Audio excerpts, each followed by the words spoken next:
नमस्कार दोस्तों, आपका बहुत बहुत स्वागत है। और आज हम बात करने वाले हैं कॉन्सेप्ट टॉक पे। एक्चुअली कॉन्सेप्ट टॉक ऐसी चीज हम शुरू करने जा रहे हैं जिसमें हम बताएंगे कि करंट में कौन कौन से ऐसे मुद्दे हैं, बड़े मुद्दे हैं जो चर्चा में हैं। उसको हम स्टैटिक सिलेबस से जोड़ेंगे और उसके बाद हम उससे कौन कौन से सवाल बन सकते हैं, यूपीएससी में क्यों इंपॉर्टेंट है वो टॉपिक, उसके बारे में हम बात करने वाले हैं। दोस्तों, मैं हूँ सुनील कुमार धनवंता और मैं सबसे पहले आपको बहुत बहुत धन्यवाद देना चाहता हूँ कि आपने मेरी वीडियोस को इतना सराहा, कमेंट किया, लाइक्स किया। और यही बात है जो मुझे प्रेरणा देती है दोस्तों। और मैं कोशिश करूंगा कि आगे मैं आपके लिए अच्छी अच्छी बातें बताता रहूं और अच्छी अच्छी वीडियोस बनाता रहूं। तो दोस्तों, जैसे मैंने पहले द हिंदू का एनालिसिस शुरू किया था, लेकिन एक्चुअली मैं ट्रेनिंग में थोड़ा बिजी हूँ, इसकी वजह से रोजाना हिंदू एनालिसिस नहीं आ पाएगा।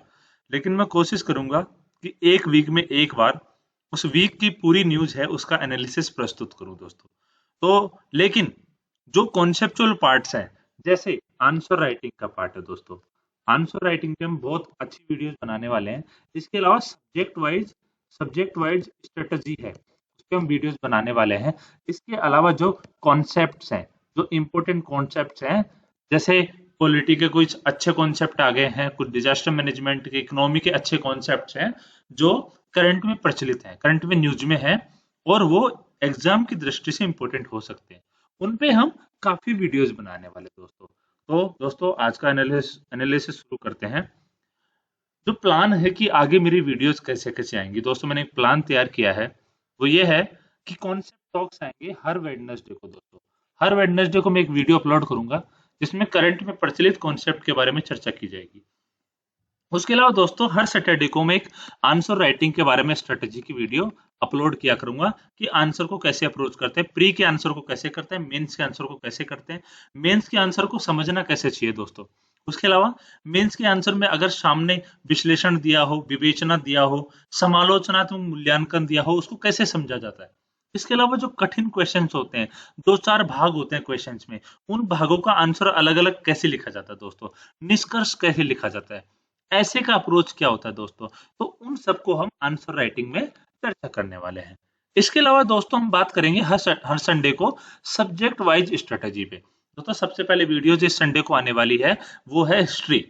हिस्ट्री के बारे में जीएस का जो प्रीलिम्स और मेंस वाला पार्ट है, उसमें हिस्ट्री को कैसे अप्रोच किया जाए दोस्तों, जिसमें विश्व इतिहास भी आता है, साथ में भारतीय इतिहास भी आता है। तो उसके लिए आपको क्या क्या सिलेबस पढ़ना है, क्या स्ट्रेटजी होनी चाहिए दोस्तों, इसके अलावा कौन कौन सी बुक्स को आपको फॉलो करना है, इसके अलावा जो जो हर साल में हिस्ट्री से पूछे जाने वाले क्वेश्चन हैं उनके बारे में विश्लेषण करने वाले दोस्तों। तो दोस्तों, आज का एनालिसिस शुरू करते हैं। आज का एनालिसिस है रासायनिक आपदा पे। तो दोस्तों, हम तीन चार बातों पे चर्चा करने वाले हैं।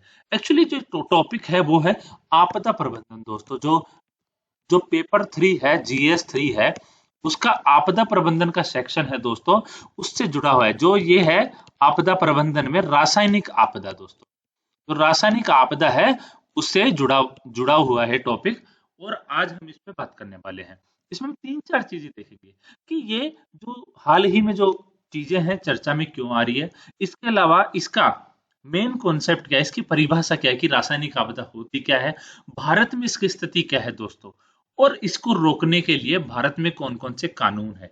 इसके अलावा हम ये भी देखने वाले हैं कि ऐसी घटनाएं दोबारा ना हो, उसके लिए दोस्तों क्या क्या कोशिश की जानी चाहिए। और लास्ट में हम एक क्वेश्चन पे चर्चा करेंगे कि अगर इस पे क्वेश्चन बनता है तो उसका आंसर कैसे लिखा जाना चाहिए। और दोस्तों, शुरू करते हैं। सबसे पहले ये डिस्कस करते हैं कि ये न्यूज में क्यों रहा है। सबसे पहले मैं आपको बताना चाहता हूं कि हाल ही में आपने 4-5 दिन पहले न्यूज में पढ़ा होगा कि आंध्र प्रदेश के विशाखापट्टनम में एलजी पॉलीमर नाम का कारखाना था, वहां पे स्टाइरिन गैस लीक हो गई थी। उसकी वजह से कम 11 लोगों की मौत हो गई और 200 से 300 लोग घायल हो गए। तो ये चर्चा में आया कि कैसे रासायनिक आपदा मानव को नुकसान पहुंचा रही है। अगर हम थोड़ा सा इंट्रोडक्शन देखें स्टाइरिन गैस का दोस्तों, तो ये है एक ज्वलनशील तरल पदार्थ है दोस्तों, जिसका उपयोग polystyrene, plastic, fibre glass, rubber और लेटेक्स के निर्माण में किया जाता है। अब आगे ये बात बता रहा है कि दीर्घकालिक संपर्क अगर इसका हो जाए तो केंद्रीय तंत्रिका तंत्र को प्रभावित कर सकता है। और तंत्रिका तंत्र एक्चुअली मानव के जीवन के लिए एक इम्पोर्टेंट या महत्वपूर्ण अंग होता है। अगर ये फेल हो जाए तो मानव का जीवन जा सकता है, उसकी मृत्यु हो सकती है और कुछ मामलों में ये कैंसर का कारण भी बन सकता है। अगर इसका संपर्क ज्यादा मात्रा में होता है तो हाथों हाथ मृत्यु हो जाती है, लेकिन लॉन्ग टर्म में लंबे समय तक थोड़ा थोड़ा संपर्क अगर इसका होता है तो कैंसर जैसे मामले देखे जाते हैं। अगर आगे हम बात करें कि रासायनिक आपदा की परिभाषा क्या है, रासायनिक आपदा होती क्या है, तो इसमें यह बता रखा है कि सामान्यतः अगर देखा जाता तो गैस गैस का लीकेज होता है कई बार, लेकिन अगर वो गैस का लीकेज मानव स्वास्थ्य और पर्यावरण को नुकसान पहुंचा दे, तो ये बोल रहा है कि मानव स्वास्थ्य और पर्यावरण को नुकसान पहुंचाने वाले खतरनाक रासायनिक पदार्थ का वातावरण में मुक्त होना क्या है, रासायनिक आपदा। अब दोस्तों इसके दोनों कारण हो सकते हैं, प्राकृतिक भी और मानवीय भी। तो दोस्तों अगर कारणों में चर्चा करें तो आप एग्जाम इसको ऐसे बना सकते हो, कारण, फिर यहाँ पे मानवीय कारण, यहाँ पे प्राकृतिक कारण। दोस्तों अगर आप आंसर में, अगर मेंस के आंसर में आप डायग्राम के फॉर्म में आंसर देते हो, डायग्राम के फॉर्म में प्रेजेंट करते हो आंसर को, तो आपको मार्क्स मिलने की संभावना अच्छी होती है। तो ये आप ऐसे लिख सकते हो कि यहाँ पे कारण दर्शा दिया, यहाँ पे प्राकृतिक कारण, यहाँ पे मानवीय कारण, यहाँ पे 1 2 3 लिख दिया, 1 2 3। तो दोस्तों अगर बात करें कि इसके प्राकृतिक कारण क्या है, दोस्तों आपको मान लो कि ऐसा हो गया कि कोई फैक्ट्री स्थापित की गई है, वहां पे भूकंप आ गया, भूकंप की वजह से फैक्ट्री नष्ट हो गई, और फैक्ट्री नष्ट होने की वजह से वहां पे गैस थी वो लीक हो गई। पहला रीजन ये हो सकता है। दूसरा उसके अलावा जो तटीय क्षेत्रों में होता है, सुनामी आ गई, चक्रवात आ गया, उसकी वजह से अगर ये गैस लीकेज होता है तो दोस्तों उसको प्राकृतिक कारणों में हम सम्मिलित कर सकते हैं। इसके अलावा ये भी हो सकता है कि मानवीय कारक इसके लिए जिम्मेदार है। कई बार ऐसा होता है कि जो सुरक्षा के मानक है, सुरक्षा के स्टैंडर्ड्स उसको फॉलो नहीं किया जाता। कई बार तो वहां पे सुरक्षा की नजरिया देखा जाना चाहिए, वहां पे उसकी निगरानी की जानी चाहिए, वो नहीं होता। कई बार प्रबंधन संबंधी त्रुटियां होती है कि उसका मैनेजमेंट अच्छे से नहीं होता। तकनीकी त्रुटियां होती है कि जो मशीन जिस क्वालिटी की वहां पे लगाई जानी चाहिए थी, जिस टैंक में आप स्टोरेज कर रहे हो, उसका स्टैंडर्ड अच्छा नहीं है, तो ये हो सकता है। इसके अलावा मैंने बताया कि प्राकृतिक आपदा जैसे सुनामी, बाढ़, भूकंप से हो सकता है। इसके अलावा तो परिवहन के वाहन है दोस्तों, कई बार जो गैस को परिवहन कर रहे होते हैं, जैसे रेल के माध्यम से गैस पहुंचाई जाती है, उसके अलावा जो ट्रक्स होते हैं वहां पे टैंकर्स में भर के पहुंचाई जाती है। अगर वहां पे वाहन दुर्घटनाग्रस्त हो जाता है तो वहां से गैस का लीकेज होने की संभावना रहता है, तो वो भी आपदा का रूप ले सकता है। इसके अलावा दोस्तों कई बार अशांति के दौरान लोग आंदोलन करते हैं, विद्रोह करते हैं, उस दौरान कारखानों में तोड़फोड़ की जा सकती है, और वहां पे उस तोड़फोड़ की वजह से अगर कोई नुकसान की वजह से गैस लीकेज की संभावना बनती है, तो ये सारे कारण हैं दोस्तों, वो मानवीय मानवीय आपदा है, रासायनिक आपदा को जन्म दे सकते हैं। अब अगर हम आगे बात करें कि इसकी हिस्ट्री क्या है, इंडिया में कौन कौन से ऐसे बड़े घटनाक्रम हुए जिसकी वजह से ये एक सामने चर्चा में उभर कर आया, और सरकार को एक इस पर कदम उठाना पड़ा है, इस पे अच्छे कानून बनाने पड़े हैं, इस पे रेगुलेशंस बनाने पड़े हैं। दोस्तों मैं हिस्ट्री की बात करें तो सबसे पहले आपको याद आ रहा होगा कि दिसंबर 1984 में भोपाल गैस त्रासदी हुआ। भोपाल की जो यूनियन कार्बाइड फैक्ट्री थी, वहां से मिथाइल आइसोसाइनेट MIC गैस का लीकेज हुआ था, उसकी वजह से हजारों लोग मर गए थे। और उस गैस लीकेज का प्रभाव आज भी देखा जाता है, क्योंकि ये गैस अंदर जाके कई लोगों की जो जेनेटिक प्रॉब्लम्स थी, जो जेनेटिक चीज थी, उनको परिवर्तन कर दिया और वो अगले वंश में झलकने लगा। दोस्तों जैसा ये कोई इंसान था, ये ज्यादा संपर्क में नहीं आया गैस के, लेकिन इसके अंदर कुछ परिवर्तन हो गया और वो उसकी संतान में पहुंच गया। जैसे उस संतान में प्रॉब्लम दिखाई देने लगी है, वो विकलांग पैदा होने लगे हैं, उनका मानसिक विकास नहीं हो रहा है, तो ये प्रभाव देखे गए थे। इसके अलावा उसके बाद में ही एक 1985 के आसपास एक केस आया, दिल्ली के Shriram food and fertiliser limited complex में ओलियम गैस का रिसाव हुआ। दोस्तों उसके बाद में 1986 में सुप्रीम कोर्ट ने एक बड़ा निर्णय दिया था इस पे कि इनका कैसे इनको टैकल किया जाना चाहिए, इनको कैसे जुर्माना लगाना चाहिए। हम आगे उसकी चर्चा करने वाले कि वो केस क्या था और चर्चा उस पे कौन कौन से कानून बने थे, और सुप्रीम कोर्ट ने डिसीजन क्या दिया था। उस केस को दोस्तों बोला जाता है MC मेहता बनाम यूनियन ऑफ इंडिया केस 1986। उसके बाद में दोस्तों अभी आपने विशाखापट्टनम का इंसिडेंट देखा, उसके अलावा रायगढ़, जो रायगढ़ छत्तीसगढ़ है, वहां पे गैस लीक, दोस्तों ये एल नहीं है यहाँ पे, गैस लीक हुआ था पेपर मिल फैक्ट्री में। इसके अलावा 1997 में HPCL की रिफाइनरी में ब्लास्ट हो गया था, उसकी वजह से 60 लोग मर गए थे। दोस्तों अगर NDMA है, जो नेशनल डिजास्टर मैनेजमेंट अथॉरिटी है, जो नेशनल डिजास्टर मैनेजमेंट एक्ट है, उसके 2005 में एक्ट बना था, उसके अंतर्गत इसका गठन किया गया था। ये राष्ट्रीय संस्थान है जो ये जो आपदा का क्षेत्र है, आपदा प्रबंधन का क्षेत्र है, उसमें रेगुलेशंस बनाती है, नियम बनाती है, कानून बनाती है, जो विनियम बनाती है उनको विनियमित करने की कोशिश करती है। तो दोस्तों, राष्ट्रीय आपदा प्रबंधन का डेटा बताता है कि हाल के दिनों में देश में 130 से अधिक प्रमुख रासायनिक दुर्घटना हुई, जिनमें 259 लोगों की मौत हो गई दोस्तों, और 560 से अधिक लोगों को बहुत अधिक शारीरिक नुकसान हुआ। इसके अलावा ये भी डेटा बता रहा है कि 301 जिलों में 1861 से अधिक प्रमुख रासायनिक खतरों वाली इकाइयां दोस्तों, 1861 इकाइयां ऐसी हैं जहां पे रासायनिक खतरों की संभावना है।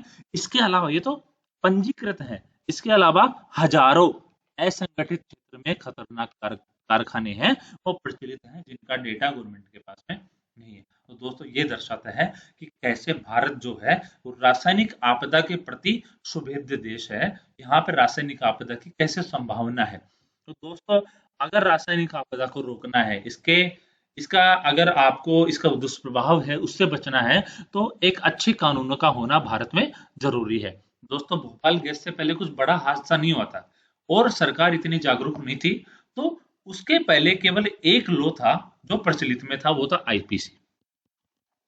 और आईपीसी की धारा जो 304 ए है, वो ये बोलती है कि ये धारा लापरवाही के कारण लोगों की मौत है उससे संबंधित है। इस धारा के तहत अपराधी को 2 वर्ष की सजा और जुर्माना लगाया जा सकता है। दोस्तों, ये है कि भोपाल गैस हुआ था, वो जो घटनाक्रम हुआ था, उससे पहले केवल एक जो धारा थी आईपीसी की, वही इस मामलों में कानून था। केवल इसी कानून के तहत लोगों को सजा दी जाती थी, फैक्ट्रियों को सजा दी जाती थी, लेकिन महसूस किया गया कि ये कानून काफी नहीं है।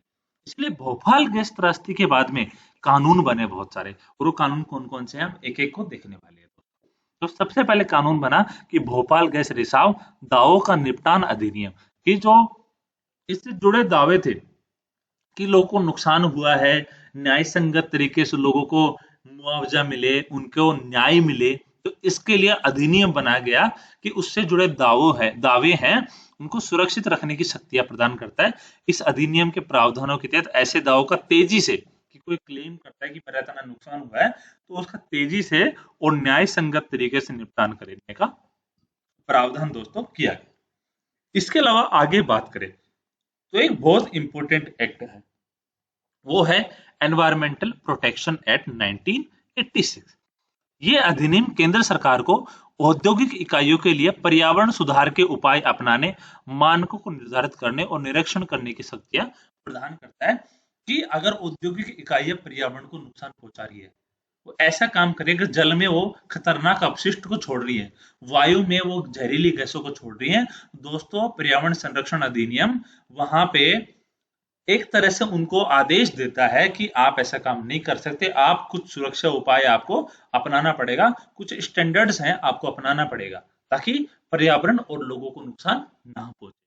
इसके अलावा दोस्तों 1991 में एक एक्ट था, पब्लिक लाइबिलिटी इंश्योरेंस एक्ट। इसका मतलब यह है कि ये अधिनियम खतरनाक पदार्थों से निपटान के दौरान होने वाली दुर्घटनाओं से प्रभावित व्यक्तियों को, कि अगर कोई दुर्घटना हो जाती है तो उसको राहत प्रदान करने के लिए यह अधिनियम आया था दोस्तों 1991 में।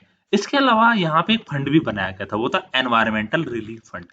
और ये फंड ऐसा होता है कि इसमें जो पैसा जमा होता है, तो जुर्मानों से, जो फैक्ट्रियों पे जुर्माना लगाया जाता है, वहां से पैसा इसमें जमा हो जाता है। और जब ऐसी दुर्घटनाएं होती हैं तो लोगों को राहत पहुंचाने के लिए इस फंड का उपयोग किया जाता है। इसके अलावा एक एक्ट है, राष्ट्रीय पर्यावरण अपीलीय प्राधिकरण अधिनियम, national environment appellate authority act. ये बोलता है कि जो एक्ट था पर्यावरण संरक्षण अधिनियम, एनवायरमेंटल प्रोटेक्शन एक्ट, जो हमने अभी पढ़ा था 1986 वाला, उसके तहत एक अधिकरण बनाया गया, अपीलेट, जो ट्रिब्यूनल है जिसको बोलते हैं। ट्रिब्यूनल क्या होता है दोस्तों? ऐसे होता है जहां पे प्रशासनिक ऐसे बॉडी होती है, ऐसी अर्धन्यायिक बॉडी जिसको बोलते हैं, कि जो ना तो पूर्ण प्रशासनिक बॉडी है और ना है न्यायिक। तो ना तो प्रशासनिक और ना न्यायिक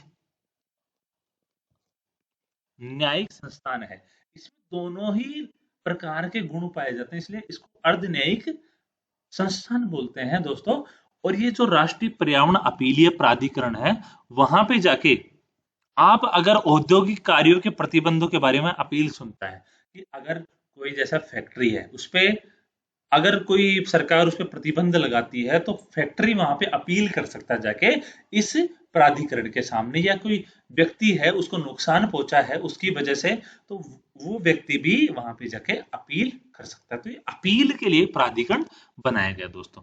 इसके अलावा जो बहुत इंपॉर्टेंट है, और जो ये अभी विशाखापट्टनम की घटना हुई थी उसके दौरान एनजीटी है, नेशनल ग्रीन ट्रिब्यूनल, ये भी ट्रिब्यूनल है जो अर्धन्यायिक प्रकार का संगठन है और जहाँ पे प्रशासनिक लोग भी हैं और न्यायिक लोग भी हैं।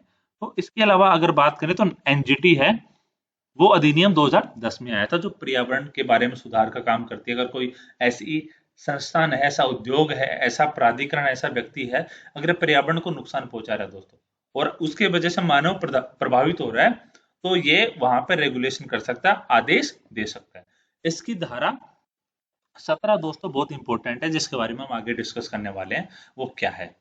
इसके अलावा ये भी है कि अभी एनजीटी ने जो एलजी पॉलीमर का केस विशाखापट्टनम में हुआ था वहां पे 50 करोड़ का जुर्माना उन पे लगा दिया है कि आपने आपने नियमों का पालन नहीं किया है, लोगों को प्रभावित किया है, लोगों के स्वास्थ्य के साथ खिलवाड़ किया है, इसलिए आप पर 50 करोड़ का जुर्माना लगाया जाता है। दोस्तों ये बोलता है कि पर्यावरण संरक्षण और वनों के संरक्षण से संबंधित मामलों के प्रभावी और शीघ्र निपटान के लिए एनजीटी की स्थापना की गई, जो औद्योगिक गतिविधियों के संबंध में भी आवश्यक निर्देश देने का कार्य करता है। ये पर्यावरण संरक्षण और वनों के लिए किया गया, लेकिन औद्योगिक गतिविधियां उनके बारे में भी सॉरी दोस्तों, पानी पी लेता हूँ, वहां भी निर्देश देने का कार्य करता है। अगर हम आगे इस लेक्चर में बात करें तो वो ये है कि अभी जो घटनाक्रम हुआ था विशाखापट्टनम में, वहां पे दो सिद्धांत चर्चा में आए। एक सिद्धांत था कि जो पूर्ण दायित्व का सिद्धांत, और एक था सख्त दायित्व का सिद्धांत। अगर सख्त दायित्व को देखें तो इंग्लिश में इसको बोल सकते हैं स्ट्रिक्ट लाइबिलिटी, लाइबिलिटी, और इसको बोले तो इसको बोल सकते हैं एब्सोल्यूट लाइबिलिटी। तो ये घटनाक्रम कैसे चर्चा में, ये दोनों सिद्धांत कैसे चर्चा में आए, पूर्ण दायित्व का सिद्धांत और सख्त दायित्व का सिद्धांत, ये चर्चा में आया कि जो औद्योगिक आपदा है उसके लिए संगठन को, जो औद्योगिक संगठन है, औद्योगिक संस्थान है, फैक्ट्री है, उसको कैसे जिम्मेदार ठहराया जाए, उसके संबंध में दो सिद्धांत प्रचलित है। विशाखापट्टनम गैस त्रासदी मामले में एनजीटी है उसने 19वीं शताब्दी के ब्रिटिश कालीन सख्त दायित्व के सिद्धांत के आधार पर एलजी पॉलीमर कंपनी को प्रथम दृष्टि से जिम्मेदार माना है कि आप जिम्मेदार हो इस सिद्धांत के तहत, जो स्ट्रिक्ट लाइबिलिटी वाला सिद्धांत है। अब ये सिद्धांत क्या है इसके बारे में हम चर्चा करने वाले, लेकिन एक बात ये गौर करने लायक है कि सख्त दायित्व का सिद्धांत था उसको सर्वोच्च न्यायालय द्वारा वर्ष 1986 में निरर्थक बना दिया था, रिडंडेंट बना दिया, लेकिन फिर से चर्चा में आ गया। एक्चुअली बात ये हुई थी कि पहले जो 1986 था वहां तक क्या था प्रचलित में, स्ट्रिक्ट लाइबिलिटी का सिद्धांत प्रचलन में था, लेकिन 1986 में एमसी मेहता का केस है और उसके बाद में स्ट्रिक्ट वाला बदल के एब्सोल्यूट लाइबिलिटी बन गया दोस्तों। अब ये दोनों लाइबिलिटी के सिद्धांत है क्या, हम इसकी चर्चा करने वाले हैं कि कैसे इसमें फैक्ट्री को जिम्मेदार ठहराया जाता है। तो अगर स्ट्रिक्ट लाइबिलिटी के सिद्धांत को देखें तो इसमें यह है कि सिद्धांत के अनुसार एक औद्योगिक इकाई किसी आपदा के लिए उत्तरदायी नहीं होगी, आपदा के लिए उत्तरदायी नहीं होगी यदि औद्योगिक पदार्थ का रिसाव किसी दुर्घटना या प्रकृति जन्य कार्य, एक्ट ऑफ गॉड, जैसे कोई सुनामी आ गई, भूकंप आ गई, फ्लड आ गई, उसकी वजह से ऐसा घटनाक्रम हुआ, तो ऐसे में इन औद्योगिक इकाइयों को कोई क्षतिपूर्ति देने की आवश्यकता नहीं है। तो ये ज्यादातर है, ये जो कानून है वो औद्योगिक इकाइयों के पक्ष में झुका हुआ दिया जाता है, झुका हुआ दिखाई देता है दोस्तों। इस सिद्धांत की उत्पत्ति ब्रिटिश कालीन वर्ष 1868 के रिलायंस बनाम फ्लेचर केस, रिलायंस बनाम फ्लेचर केस 1868 में आया था, उसमें इस सिद्धांत को मान्यता दी गई थी। यह सिद्धांत किसी औद्योगिक आपदा के समय कंपनियों को आवश्यक दायित्व निभाने में कई प्रकार की छूट प्रदान करता है कि आपको दायित्व निभाना पड़ेगा, लेकिन आपको इतना कठोर नहीं किया जाएगा, आपको इतना जिम्मेदार नहीं होगा कि मान लो सुनामी की वजह से विस्फोट हो गया, फिर भी आपको क्षतिपूर्ति देना पड़ेगा। जैसे मान लो ये कंपनी है, एक कंपनी, दो कारण हो सकते हैं आपदा के। एक हो सकता है प्राकृतिक, इसको हम एक्ट ऑफ गॉड बोल सकते हैं, एक हो सकता है मानवीय। तो ये तो नहीं हो सकता कि दोनों दोनों जो मामले हैं उसमें इसको भुगतान करना पड़े, तो कंपनी तो बर्बाद हो जाएगी। इसलिए अगर कंपनी को भी तो सुरक्षा मिलनी चाहिए ना। अगर उसकी गलती नहीं है और फिर भी अगर कोई उस पर जुर्माना थोपने का प्रयास करता तो गलत है। इसलिए इस मामले में बताया गया कि अगर दुर्घटना या प्रकृति जन्य कार्य की वजह से अगर ऐसा हादसा होता है तो उसके लिए उसको क्षतिपूर्ति देने की आवश्यकता नहीं है। उसके बाद में लेकिन इंडिया में एक्चुअली 1986 में केस आया, वो था MC मेहता बना भारत संघ का केस, जैसे मैंने पहले बताया। उसमें हमारे मुख्य न्यायाधीश थे PN भगवती जी। अब बात क्या हुआ कि किस कॉन्टेक्स्ट में केस आया था, वो ये था कि सर्वोच्च न्यायालय ने दिल्ली के ओलियम गैस रिसाव मामला, जैसे मैंने बताया कि जो श्री राम फर्टिलाइजर्स था उसमें गैस का लीकेज हो गया था, में निर्णय दिया कि भारत जैसे विकासशील देश में नागरिकों के अधिकार की रक्षा के लिए सख्त दायित्व का सिद्धांत अपर्याप्त है। कि भारत जैसा देश है, वहां पे जो कंपनी कई बार ऐसे ऐसे छोटे मोटे रूल्स का फायदा लेके और बच जाती है और लोगों को भारी नुकसान का सामना करना पड़ता है। इसलिए यहाँ पे एब्सोल्यूट एब्सोल्यूट लाइबिलिटी का प्रिंसिपल अर्थात पूर्ण दायित्व का सिद्धांत लागू किया जाना चाहिए कि कंपनी को पूर्णतः उसके लिए जिम्मेदार बनाया जाना चाहिए, कि कंपनी की जिम्मेदारी है कि उसको भुगतान करना पड़ेगा पीड़ितों को। अब बात यह होगी कि इसकी आवश्यकता क्यों पड़ी। यहाँ ध्यान देने योग्य यह तथ्य है कि पूर्ण दायित्व का सिद्धांत वर्ष 1984 की भोपाल जो गैस त्रासदी हुई थी, कि भोपाल गैस त्रासदी में जैसी लापरवाही देखी गई थी, उसकी वजह से भारतीय जनता में बहुत गुस्सा था और भारत की जनता मांग कर रही थी कि कोर्ट ऐसा फैसला दे कि इन कंपनियों को सबक सिखा सके। और एक ऐसे कानून की आवश्यकता भी हो गई थी, बिकॉज ये कंपनियां मानव के स्वास्थ्य के साथ लगातार खिलवाड़ किए जा रही थी।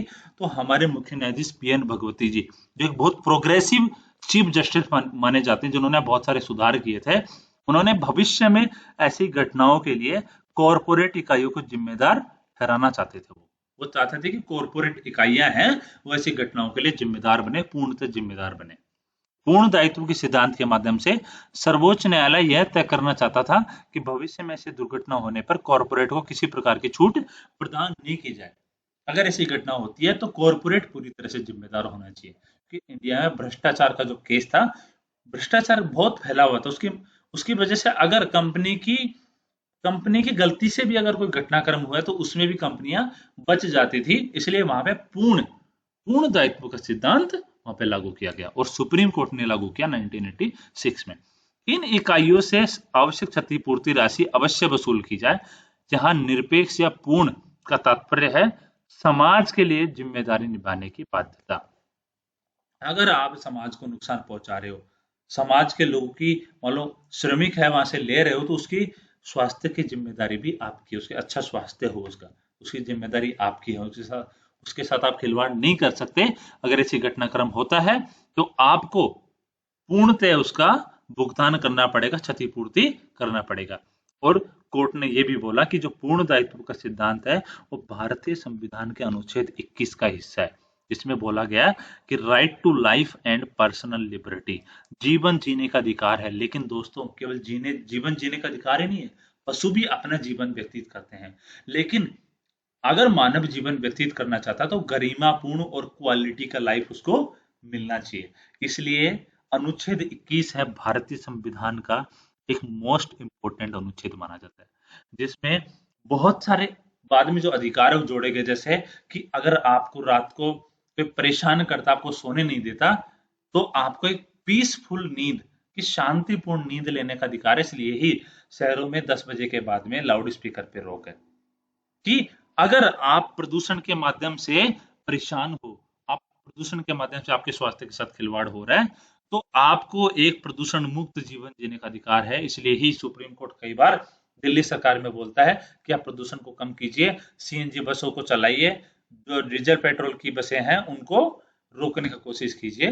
दोस्तों यही कि अनुच्छेद 21 है, वो जीवन जीने का अधिकार है, उसको मान्यता प्रदान करता है। और जो ये एब्सोल्यूट लाइबिलिटी का सिद्धांत है उससे जुड़ा हुआ है कि अगर मानव के स्वास्थ्य के साथ खिलवाड़ होता है, उसको गरिमापूर्ण जीवन नहीं मिल रहा है, तो दोस्तों वहां पे पूर्ण दायित्व का सिद्धांत लागू किया जाना चाहिए।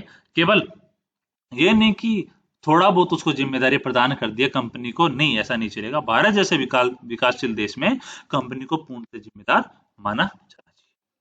इसके बाद हम बात आती है कि एनजीटी अधिनियम है जो 2010 में बना था, उसके उसके माध्यम से एनजीटी की स्थापना हुई थी। उसमें यह हुआ कि 1986 में जो ओलियम गैस रिसाव मामले में जो सिद्धांत प्रतिपादित किया था कि एब्सोल्यूट लाइबिलिटी अर्थात पूर्ण दायित्व के सिद्धांत, उसको बाद में राष्ट्रीय हरित अधिकरण या नेशनल ग्रीन ट्रिब्यूनल एनजीटी का अधिनियम 2010 है। एनजीटी एनजीटी एक्ट 2010 है, उसकी धारा 17, जैसे मैंने पहले भी बताया कि उसकी धारा 17 इंपॉर्टेंट है, तो धारा 17 में उसको जोड़ दिया गया सिद्धांत को कि इसी के माध्यम से अभी कोर्ट ने डिसीजन दिया है कि कंपनी आपको भुगतान करना पड़ेगा 50 करोड़ का। और एनजीटी अधिनियम धारा 17 के अनुसार यदि कोई औद्योगिक आपदा किसी दुर्घटना कारण होती है, तब भी अधिकरण बिना त्रुटि का सिद्धांत नो फॉल्ट प्रिंसिपल के आधार पर औद्योगिक इकाई पर आवश्यक कार्रवाई कर सकता है। उसके बाद में ये है कि इसका नकारात्मक पक्ष क्या है दोस्तों, इस सिद्धांत का कहीं ज्यादती तो नहीं होगी कंपनियों पे। इसमें यह बोला गया है कि यह अधिनियम किसी खतरनाक कारखाने में हुई दुर्घटना के लिए हमेशा उद्यम को ही जिम्मेदार ठहराता है, भले ही आपदा किसी दुर्घटना कारण हुई हो या आपदा के पीछे उद्यम की कोई लापरवाही नहीं हो।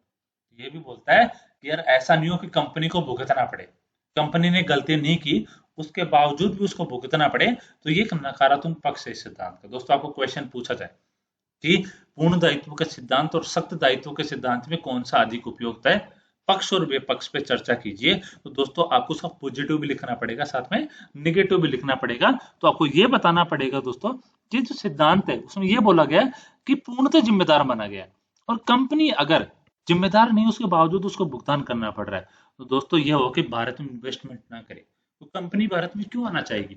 वो बोलेगी कि यार हमारी जिम्मेदारी नहीं है, हमने गलती नहीं की, उसके बावजूद हमको क्षतिपूर्ति देना पड़ रहा है, तो हम भारत देश में जाके अपना उद्योग नहीं लगाएंगे। उसकी वजह से जो ईज ऑफ डूइंग बिजनेस है, ईज ऑफ डूइंग बिजनेस है, वो उस पर नकारात्मक प्रभाव पड़ेगा। जो हमारा एफडीआई है वो कम हो जाएगा, इसके साथ जो एफडीआई से जुड़ा हुआ है मेक इन इंडिया।